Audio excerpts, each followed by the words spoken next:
కేరళలో సీఎం రేవంత్ రెడ్డి పర్యటన. మాతృభూమి ఇంటర్నేషనల్ ఫెస్టివల్లో పాల్గొనున్న ముఖ్యమంత్రి.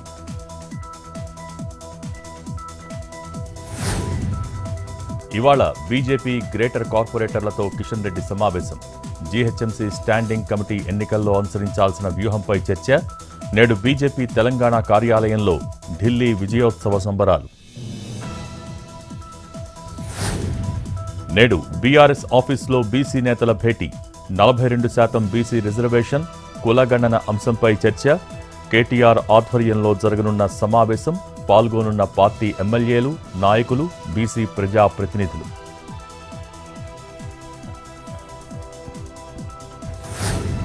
మీర్పేట్ మాధవి హత్య కేసులో మరో సంచలనం. గురుమూర్తి ఒక్కడే చంపలేదని అనుమానం. మరో 3 హత్య చేసి ఉంటారని భావిస్తున్న పోలీసులు. అవసరమైతే పాలిగ్రాఫ్ టెస్టులు నిర్వహించే యోచన.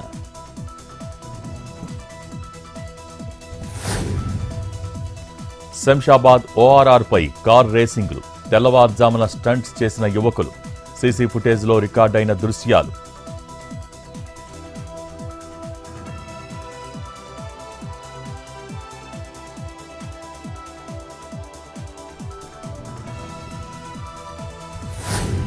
తిరుపతి వేదిక్ వర్సిటీలో మరోసారి చిరుత కలకలం.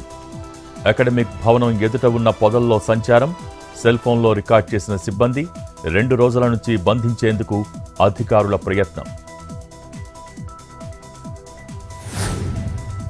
పీలేరులోని కలకడ మోడల్ స్కూల్ టీచర్ చంద్రశేఖర్పై సస్పెన్షన్ వేటు. విద్యార్థినికి అసభ్య మెసేజ్లు చేస్తున్నాడని ఫిర్యాదు. 3 మెన్ కమిటీ రిపోర్ట్తో అన్నమయ్య జిల్లా కలెక్టర్ చర్యలు.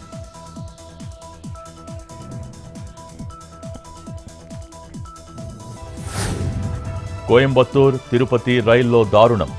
చిత్తూరు జిల్లాకు చెందిన గర్భిణిపై లైంగిక దాడి. వేలూరు సీఎంసీ ఆసుపత్రిలో చికిత్స పొందుతున్న యువతి.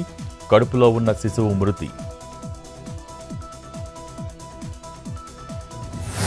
తిరుమలలో ఇవాళ స్థానిక కోటా టికెట్లు విడుదల. ఎల్లుండి దర్శనానికి అనుమతించనున్న టీటీడీ.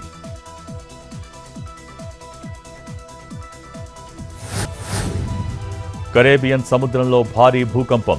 రిక్టర్ స్కేలుపై తీవ్రత 7.6గా నమోదు. కొలంబియా, కోస్టారికా, నికరగువా, క్యూబా దేశాలపై ప్రభావం. సునామీ హెచ్చరికలు జారీ చేసిన అమెరికాకు చెందిన జియోలాజికల్ సర్వే.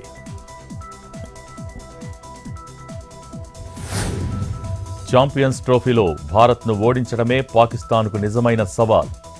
దాయాది పోరుపై పాక్ ప్రధాని షెహబాజ్ షరీఫ్ ఆసక్తికర వ్యాఖ్యలు.